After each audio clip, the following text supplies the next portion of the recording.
இன்னைக்கு அம்மனுக்கு ஆர்த்தி நெய் தீபம் காட்டணும்லக்கா, அதனால ஆர்த்தி கரைச்சி வச்சிருக்கேன். மஞ்சள், சந்தனம், குங்குமம் 3 கலந்து ஆர்த்தி கரைச்சி வச்சிருக்கேன். ஓகே.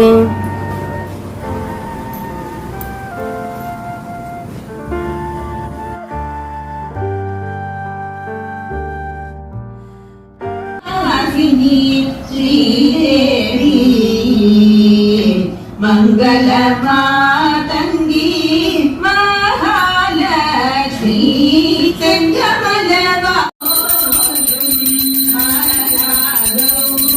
நவராத்திரியான 4வது நாளான இன்னைக்கு பாயாசம், கற்கண்டு சாதம், பச்சை பட்டாணி இதுதான் அம்மனுக்கு நெய்வேத்தியமா அம்மா செஞ்சாங்க.